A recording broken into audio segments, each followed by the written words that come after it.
Hi Libra, welcome back to the Astrology 33 channel. This is your March 2025 tarot reading. Thank you to those of you who have liked, viewed, shared, and subscribed to the channel. I appreciate all of that. For those of you new to the channel, as far as what may in front of us, the Celtic Cross spread as always. And I also pulled the 4 agreements and wisdom of the Oracle card for you guys. But we're actually going to start the reading off by rolling those astrology items we have in front of us to get an idea of where your focus should be as far as that goes.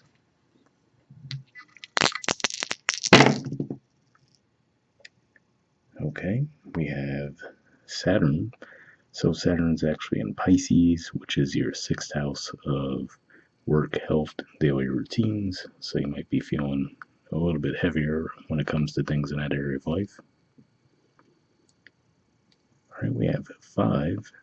5th house energy for you guys is Aquarius, and 5th house in general points to romance, creativity, children. At the time of recording this, we're wrapping up Aquarius season, of course. And of course, Pluto is in Aquarius as well. And we have Virgo. So for you guys, Virgo is actually your 12th house of spirituality, blind spots, and mental health. There will be a full moon eclipse in Virgo this month, right around the middle of March, actually, and it's going to be a full moon eclipse, and it's going to make a trine aspect with Uranus. So it could be pretty intense eclipse in that regard, but in a positive sense for most people. All right, so we'll keep that in mind as we go through the main spread.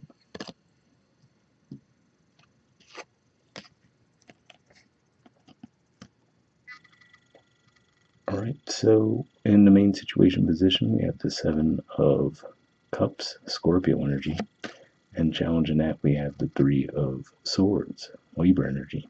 So we do have your sign here, and then with the Scorpio energy, this could just be saying that currently you might be feeling like you're a little bit distracted, right? Like you can't necessarily see things clearly. Now, for some of you, this could be financially related, but for others of you, means given that we have so many cups there, right? Could just be saying that multiple areas of your life might be impacted, and ultimately the reason why it could just be saying that maybe you've recently gone through a heartbreak of some kind, and that's actually making it harder for you to focus on your day-to-day task.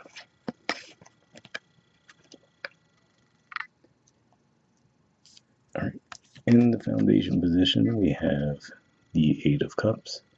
So even though at the time of recording this, we haven't hit these degrees in Pisces yet, this could just be saying, especially for those of you who watch this in March, that ultimately you might have actually left something behind during this time. So right at the end of February, for example, might have been when you might have left the situation behind, but then you're still dealing with the residual effects of that when we move into March. And if that's the case, for some of you, it could have been something work related. I mean, we did see that house come up for you with the Saturn energy as well. All right. In the past position, we have Temperance. So this is the major arcana for Sagittarius. So it could just be saying that ultimately you might have felt like you were seeing things clearly before, and you might have felt like things were in balance, right? So this could be a big departure for you. So I feel like this is also an indicator that it really is primarily whatever this disappointment and heartbreak you went through that is causing you to not be able to see things clearly at this time.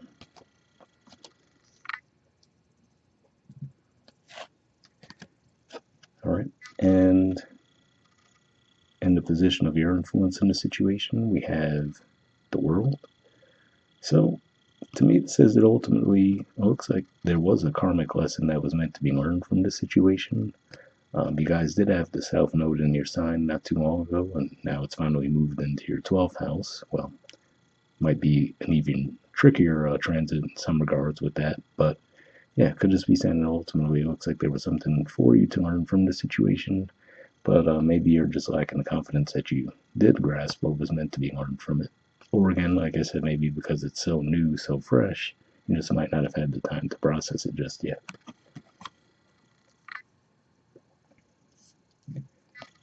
All right, and then your future position, we have the 9 of Wands. So this is Sagittarius energy here as well.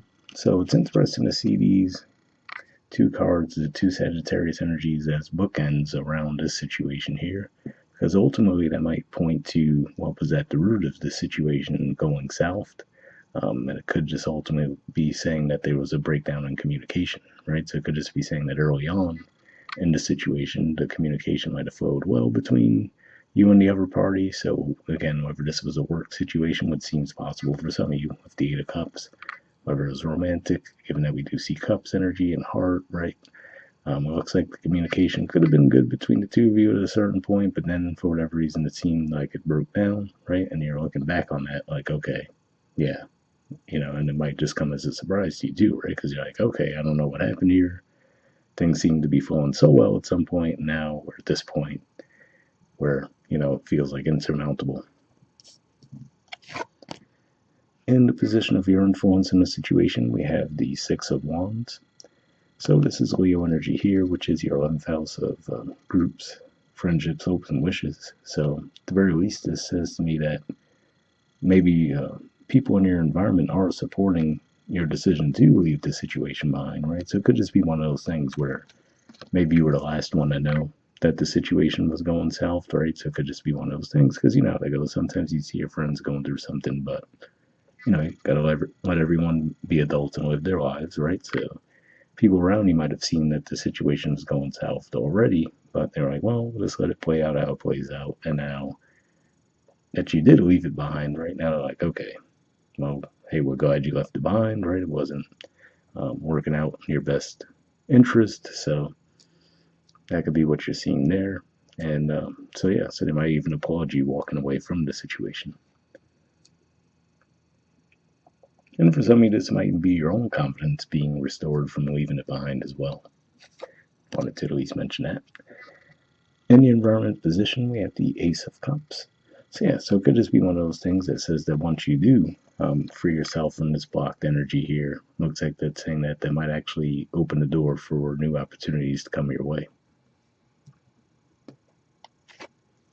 All right, in the hopes or fears position, we have the Two of Wands. So ultimately, this is Aries energy here, which to me says that you probably are looking for new opportunities, right? So again, this could definitely point to partnerships, which again doesn't automatically have to mean romantic, could mean business as well, creative projects. But yeah, looks like you're ready for that, or at the very least, you might be thinking that way as we get toward Aries season toward the end of March.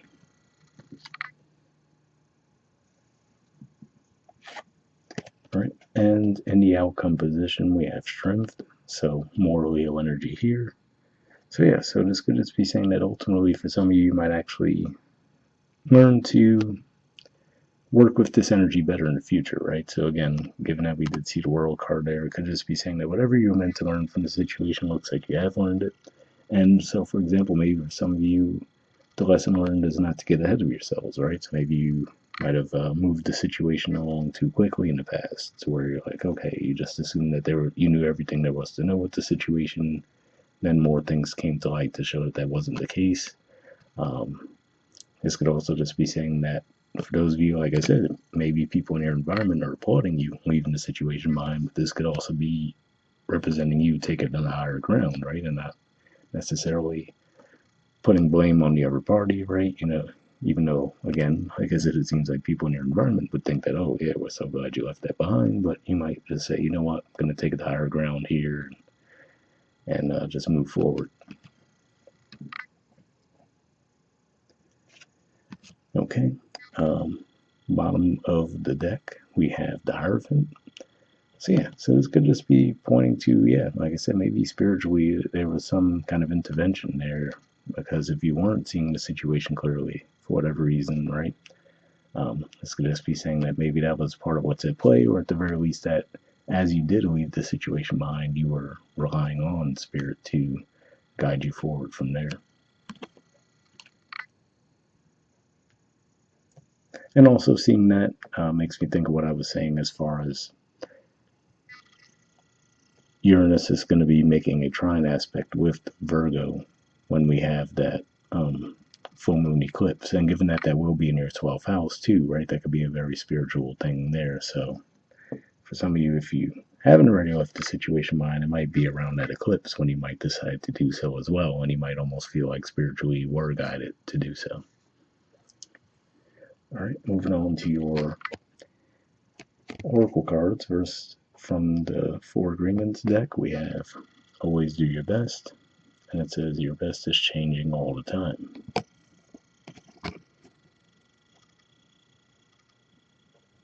Okay, it says your best will depend on whether you are refreshed in the morning or tired at night. Your best will be different when you are happy as opposed to upset, or healthy as opposed to sick. Under any circumstances, simply do your best, and you will avoid self-judgment, self-abuse, and regret. So yeah, definitely a positive message there too, especially if you're feeling that Seven of Cups energy, right? To where you're like, oh, and maybe this could just be saying maybe you're being hard on yourselves because you're like, why can't I get it together, right? And it could just be saying, hey, just keep in mind these things could fluctuate, right? To put in an astrological perspective too, you guys are ruled by Venus, and we're going to have Venus retrograde right at the start of March. So that could be one thing that's adding to that. We'll be in eclipse season as well.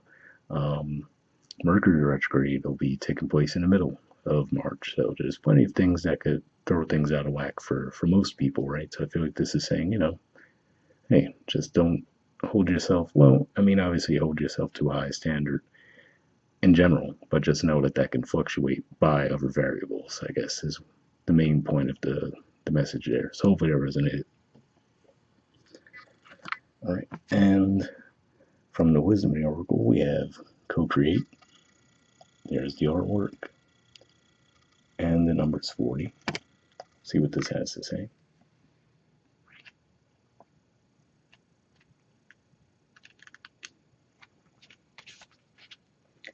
All right, essential meanings says creativity, art, inspiration, fruition, manifestation. The Oracle's message. You may not consider yourself a creative person, but in fact you are creating a reality every moment of every day via your thoughts, feelings, beliefs, intentions, and actions. Yet you must consider that you do so in partnership with spirit, consciousness, God, or whatever name you call your higher power. You are a spark of this intelligence that works through you, nudging you with inspired thought and intuitive guidance. You are a paintbrush that co-creates a beautiful, unique expression of your own individuality blended with universal spirit. You are a product of divine inspiration, and now you're aligned with it to create miracles. When you view your life as art and know you co-create it, only beauty and grace result. Prepare to be amazed. So yeah, definitely a positive message there, and it makes me think of the World card that we see in the present, and also the Six of Wands in your position. Okay, the relationship message says connection to the heart serve to inspire you, opening you up to new ideas you never would have come to on your own. You are looking in the mirror, held up by this experience, and seeing yourself in an unexpected way. Who is this extraordinary being looking back at you? You are going to be so happy that you kept your heart open. Your love is a unique work of art now, the very embodiment of beauty. So yeah, definitely an interesting message there. Especially, let's say, for those of you if maybe you've just been in the cycle for a long time, right? So maybe this heartbreak goes back quite a ways, and maybe you just haven't been open to anything new. Could just be saying with that Ace of Cups energy, once you finally do go through the healing process and put that behind you, then that might actually open the door for these newer opportunities to come in. All right, and the prosperity message says flashes of inspiration give rise to great success when you receive this message. You are at your most creative now, and whatever you apply yourself to will lead to the fruition of your dreams. Remember that all your ideas are channeled from a higher source. You create your reality in partnership with spirit. The potential for manifestation is unlimited now. Revel in its vastness. So yeah, definitely a positive message there as well. The flashes of inspiration, that could be pointing to the Ace of Cups and the environment in that regard as well. So, hope it ever resonated with you guys. We're up there, and I'll see you all next month. All right, bye.